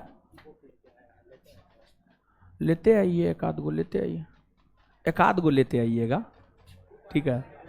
बुक आ गया, बुक आ गया 40 सेट वाला जो बोले थे। चलिए, करेंट का भी आ रहा है आइए। यहां पर देखिए, ध्यान दीजिएगा, यहां पर सुनिएगा, है सांद्री। फास्ट ट्रैक कोर्ट, लंबित मामलों की सुनवाई करने को लेकर फास्ट ट्रैक कोर्ट का गठन किया जाता है। और कौन वित्त आयोग ने सिफारिश किया फास्ट ट्रैक कोर्ट के गठन करने का? 11वें वित्त आयोग। यहां पर यही बात याद रखना है। तो किस वित्त आयोग के सिफारिश पर लंबित मामलों की सुनवाई को लेकर फास्ट ट्रैक कोर्ट का गठन किया? कौन सा वित्त आयोग? कौन सा वित्त आयोग? 11वां वित्त आयोग। इसके बाद अधीनस्थ न्यायालय है। अधीनस्थ न्यायालय की अगर आप बात करेंगे तो जिला में जो सत्र न्यायालय होता है, व्यवहार न्यायालय होता है, वही सब अधीनस्थ न्यायालय के अंतर्गत आता है। और अधीनस्थ न्यायालय के जो न्यायाधीश होते हैं उनकी नियुक्ति राज्यपाल करते हैं। अधीनस्थ न्यायालय के जो न्यायाधीश होते हैं उनकी नियुक्ति राज्यपाल करते हैं अनुच्छेद 233 के तहत। इस बात को आप याद रखिएगा। तो जो अधीनस्थ न्यायालय के न्यायाधीश होते हैं उनकी नियुक्ति कौन करते हैं? राज्यपाल। कौन करते हैं? कौन करते हैं? अनुच्छेद 233 के तहत। कौन अनुच्छेद के तहत? कौन अनुच्छेद के तहत? अनुच्छेद 233। आगे है आपको न्यायिक पुनर्विलोकन। नहीं समझाए हैं एकदम से, न्यायिक पुनर्विलोकन हम आपको समझाए, समझाना पड़ेगा फिर से, नहीं ना। चलिए, है शांत रहिए।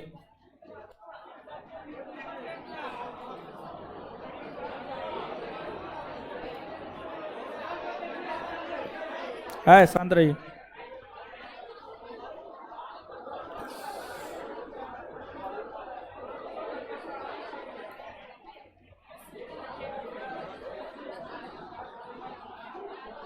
है शांत रहिए।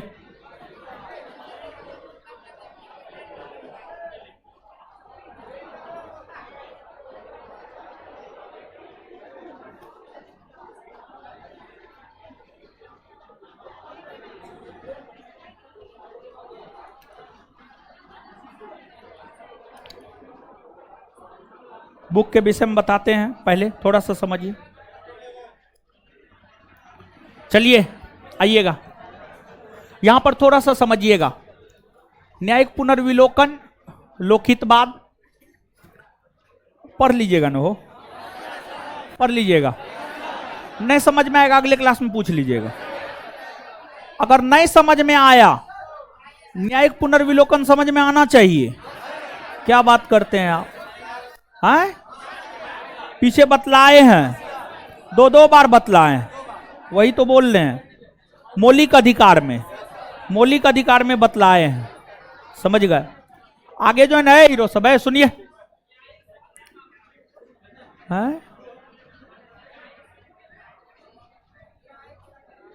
क्या होता है? उठ करके पूछिए, जवाब देंगे। उठ करके पूछेगा ना। चलिए, हैं? चलिए, इससे आगे पढ़ लीजिएगा, थोड़ा सा आप पढ़ लीजिएगा। 2-3 चीज है, पढ़ लीजिएगा। अगर आपको समझ में नहीं आया, हमसे पूछ लीजिएगा अगले क्लास में, यही सब बता देंगे, फिर आगे बढ़ेंगे। है, सुनिए, एक मिनट सुनिए। अच्छा, एक बात बताइए, आप लोग घर पे रिवीजन नहीं करते हैं? नहीं करते हैं रिवीजन? हमको तो नहीं लगता आप करते हैं। महाराज एक बात बताइए, इतना बढ़िया से समझा करके क्लास में याद करवा करके भेज देते हैं, तब पर भी आपको याद नहीं होता है? हैं? कैसे होगा बताइए, कैसे होगा? हैं?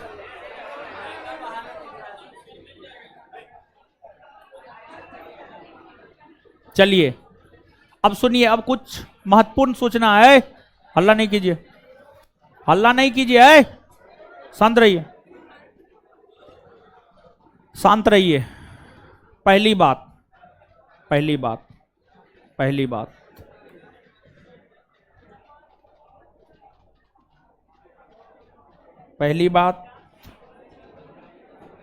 ये है, पॉलिटी रविवार तक खत्म कर देंगे। रविवार तक खत्म हो जाएगा, पॉलिटी एकदम खत्म हो जाएगा, ठीक है?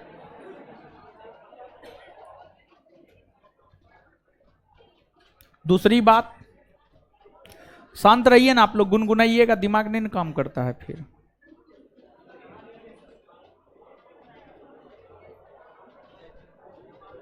दूसरी बात,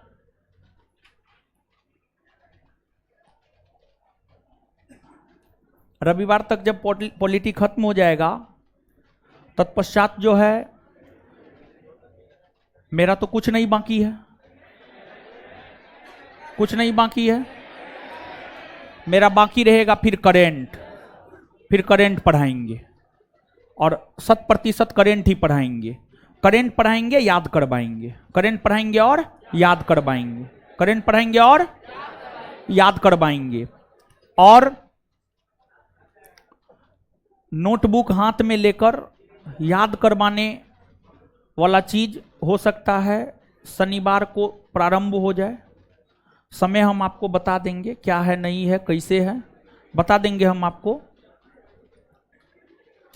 तो हाँ, और एक और महत्वपूर्ण बात देखिए, हम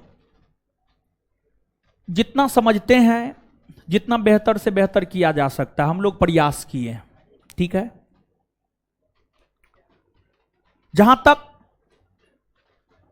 बिहार दरोगा प्रीलिम्स परीक्षा का सवाल है, जो 17 दिसंबर को होना है, प्रीलिम्स में मेरे ख्याल से इकोनॉमिक्स के प्रश्न आने चाहिए।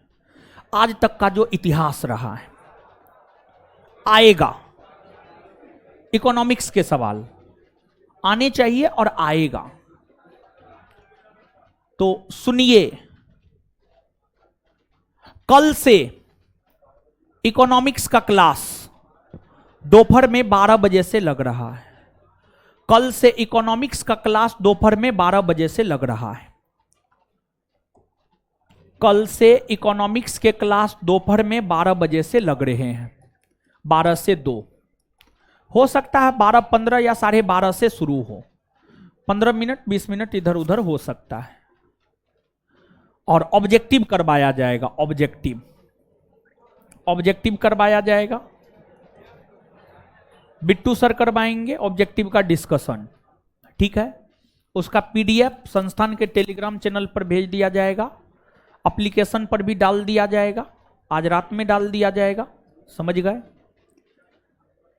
इसके बाद इससे पहले भी हम आपको बोले थे, इकोनॉमिक्स का वीडियो आपको दिखाया जा रहा था, दिखाया गया है, उसमें उपस्थिति आपका बहुत कम रहा है।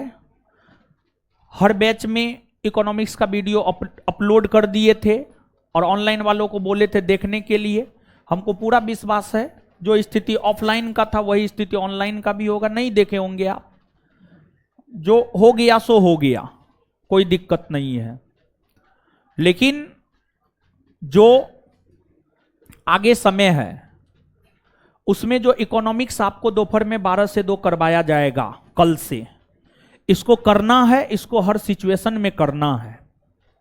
अब देखिए, आपके मन में यह सवाल है कि ऑफलाइन आएंगे या ऑनलाइन आएंगे, तो ये जो है, सुनिए ना, बता रहे हैं, सुनिए आराम से, बीच में टोका टोकी मत कीजिए, समझे। आइए माइक देते हैं, आप ही बोलिए आकर के,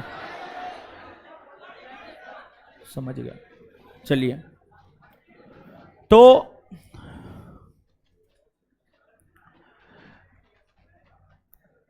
आपको मेरे ख्याल से रूम में बैठ करके ऑनलाइन कर लेना चाहिए, मेरे ख्याल से। अगर आप चाहते हैं ऑफलाइन आना तो आप आ सकते हैं, कोई रोक टोक नहीं है आपको। अगर आप चाहते हैं आना, हम ये चाहते हैं कि आप एक टाइम ही आए फिलहाल, यानी शाम में 5:30 से 7, 5:30 से जो 9 बजे तक, 5:30 से 9 बजे तक, 5 से 9। बाद बाकी रूम में ही बैठ करके आप इकोनॉमिक्स का वीडियो देख ले, आप कर ले, बेहतर होगा। काहे 2 टाइम आइएगा? अरे सुनिए ना बात थोड़ी का, पूरा हमको बोलने दीजिए, जिसको जाना भागो यहां से। तुम क्या क्या करते रहती है सब। हाँ, तो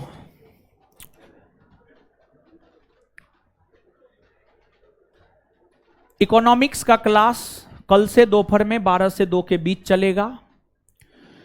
एप्लीकेशन पर तीनों दरोगा बैच में चलेगा और एप्लीकेशन पे ये फ्री रहेगा, एप्लीकेशन पे ये फ्री भी रहेगा। मान लिया जाए मैक्सिमम लोग को एप्लीकेशन पर, 90% लोग, अगर कोई नहीं जुड़ा है वो उसका गलती है, वो उसका गलती है, एकदम से उसका गलती है। एक तो कारण ये हो सकता है वो गलत तरीका से एडमिशन करवाया होगा, और दूसरा अनाउंसमेंट सही से नहीं सुना होगा, नहीं समझा होगा, जो बोले होंगे वो नहीं किया होगा, तो हमारा कोई गलती नहीं है। तो एप्लीकेशन पर ऐसे भी फ्री रहेगा, फ्री रहेगा इकोनॉमिक्स का क्लास। तो नहीं भी जुड़ा हुआ है फिर भी जो है आपको क्लास मिल जाएगा। तो मेरा मानना है कि आप काहे 2 बार आइएगा, फिर 12 से 2 कीजिएगा, फिर 2 से 3 इधर उधर भटकिएगा। उससे बेहतर है 12 से 2 ऑनलाइन ही करके रूम में 5 बजे तक आराम से पढ़े और 5 बजे आप आ जाए ऑफलाइन। ठीक है, मेरा मानना है ये। बाद बाकी आप लोग अपने तरीका से देख लीजिएगा, जिसमें आप सुटेबल होइएगा वो काम कर लीजिएगा। और ऑनलाइन वाले सभी लोग अपना जुड़ करके इकोनॉमिक्स का क्लास कर लेंगे कल से। और इसके बाद आप अपना क्लास करते रहिए। और हां, बिहार दरोगा सेकेंड बैच में 3 से 5 में आधुनिक भारतीय इतिहास के कुछ टॉपिक नहीं करवाए थे, उसका वीडियो आपके इतिहास के बैच में डाल दिए हैं, जाके देख लीजिएगा। और मेडेबल में विजयनगर बहमनी साम्राज्य भक्ति सूफी नहीं पढ़ाए थे, वो भी डाल दिए हैं। ठीक है, मतलब इतिहास का जो भी चीज आपको 3 से 5 बैच में नहीं पढ़ाया गया था वो डाल दिया गया है, आप देख लीजिएगा।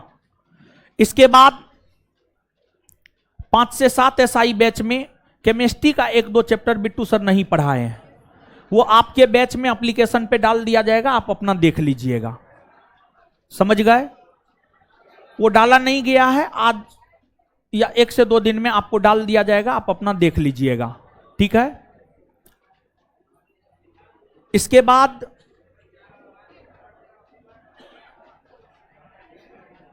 करेंट सोमवार से पढ़ाएंगे, सोमवार से निट्ठा करेंटे पढ़ाएंगे, समझ गए।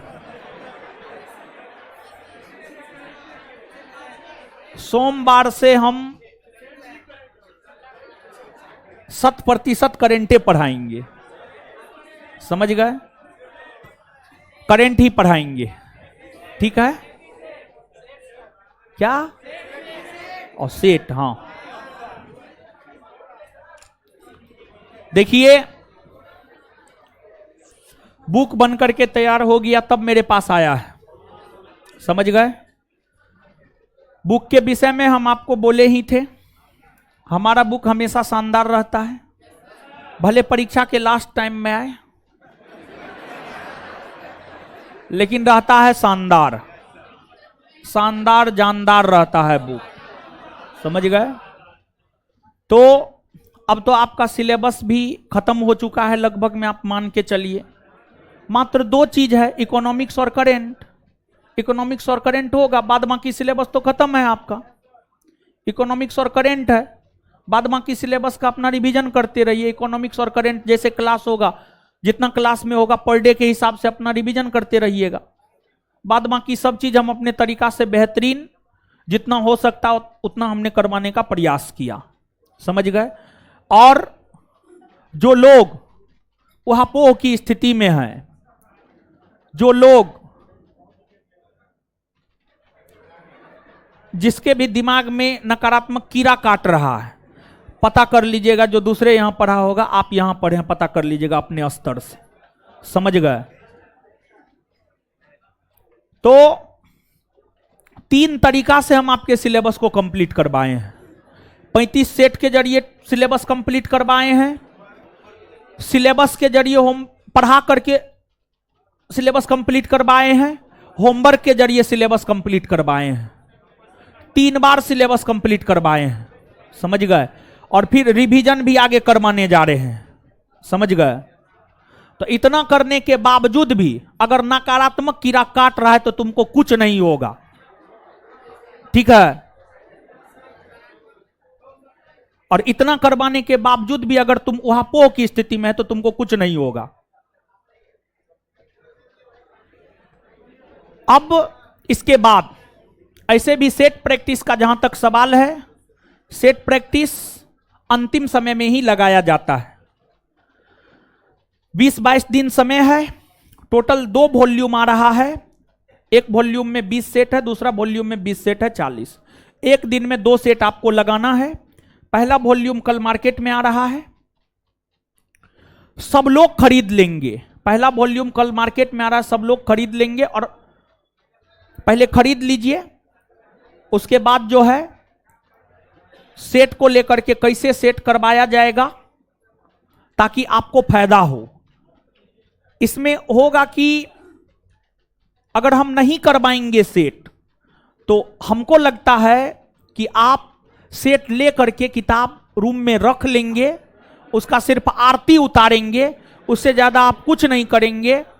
हमको आप पे पूरा विश्वास है, समझ गए। तो देखते हैं आगे, सोचते हैं ये बुक हम आपको करवाएंगे कैसे, ये हम सोचते हैं। सोचे नहीं है काहे कि अभी तक नहाए नहीं, तो सोचते हैं कैसे करवाएंगे, आज सोच लेंगे। बुक आप खरीद लीजिएगा, और बुक जैसा कि हमेशा रहा है, बुक से प्रश्न लड़ा है, प्रश्न लड़ेगा। कुछ ऐसे प्रश्न जो कहीं नहीं होगा वो इसमें होगा, और हमारा बुक है तो इसका स्टैंडर्ड होगा। आपसे 60-70 से ज्यादा नहीं बनेगा, अकबकाने की जरूरत नहीं है। जो अच्छा से अच्छा स्टूडेंट होगा उससे भी 60-70 बनेगा। एकदम जो टॉपर होगा पूरे बिहार में उससे भी 60-70 बनेगा। इसलिए अकबकाने की जरूरत, सेट में कम मार्क है, निगेटिव होने की जरूरत नहीं है। सेट को याद करना है। तो काफी शानदार बुक है, और एक दिन में 2 सेट लगाइएगा तभी दोनों वॉल्यूम हो पाएगा, और दोनों वॉल्यूम हो पाएगा क्वेश्चन लड़ जाएगा, क्वेश्चन लड़ जाएगा।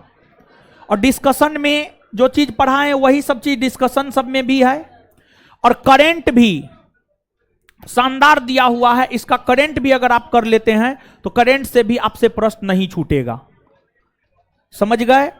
तो सेट लगाना है और उसका डिस्कशन भी करना है, दोनों चीज है, दोनों चीज करना है आपको।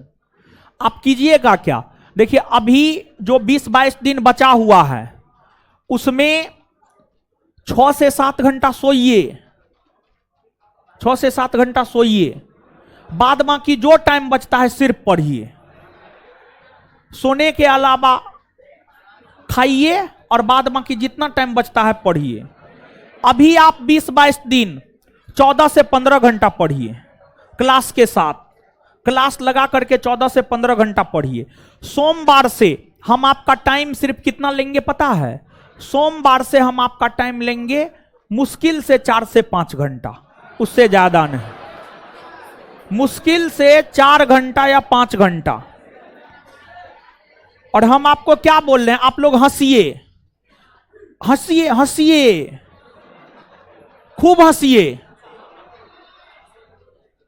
सोमवार से हम आपका टाइम लेंगे 4 से 5 घंटा, बाद बाकी 10 घंटा, 14 से 15 घंटा आपको पढ़ना है, 4 से 5 घंटा हम समय लेंगे, 10 घंटा आपको सेल्फ स्टडी करना है, 10 घंटा आपको सेल्फ स्टडी करना है, समझ गए। और रिवीजन के लिए पढ़े हुए सिलेबस को रिवीजन के लिए 1 सप्ताह बहुत हुआ, समझ गए। हम 72 घंटा में रिवीजन करते हैं हर सब्जेक्ट का, 72 घंटा में total history, polity, geography, physics, chemistry, biology, economics, current सब 72 घंटा में मेरा सब रिवीजन हो जाता है, समझे। अरे हम ना करते हैं महाराज, आप काहे ताली बजा रहे हैं, हम करते हैं 72 घंटा में रिवीजन, समझे। तो आपको ताली नहीं बजाना है, 72 घंटा में हम रिवीजन करेंगे। कहां थी ये सब, समझे। तो ये बुक सबको कल परचेज कर लेना है, ये बुक क्या कर लेना है, परचेज कर लेना है, ठीक है। और फिर परसों से ये बुक शुरू करवा देंगे, ठीक है। और जल्दी परचेज कर लीजिएगा, मार्केट में शॉर्टेज जल्दी हो जाएगा, क्योंकि ज्यादा प्रिंट नहीं मार रहे हैं, क्योंकि लास्ट टाइम है, तो इसलिए बुक आया परचेज कर लीजिए। अब दाम उब अपना दुकान में पूछिएगा, ठीक है। आए? और जो भी ऑनलाइन वाले लोग हैं, अपना कोई भी है, आप जहां से भी बिलोंग करते हैं, अपना पटना में भेज करके बुक मंगा लीजिए, या स्वयं आ जाइए पटना, बुक ले जाइए। आपके डिस्ट्रिक्ट पहुंचते पहुंचते पता चलेगा 17 दिसंबर पार, समझे। तो अब प्रैक्टिस सेट लगाना जरूरी है, प्रैक्टिस सेट आ गया है, लेकर के कीजिए। किसी दूसरे पब्लिकेशन का, दूसरे टीचर का प्रैक्टिस सेट नहीं करना है, सिर्फ अपना करना है, ठीक है। हाँ, लड़की लोग निकलिए अब इधर से।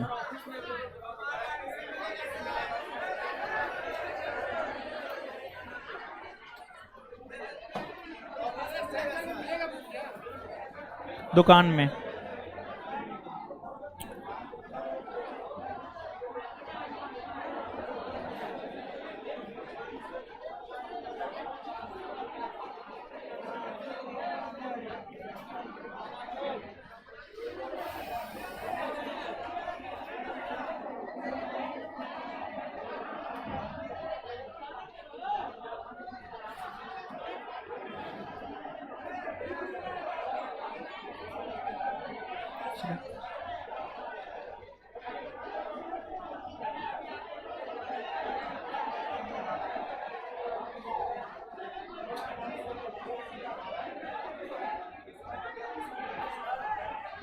आराम से, आराम से।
बुक दुकान में मिलेगा, दुकान में मिलेगा, दुकान में।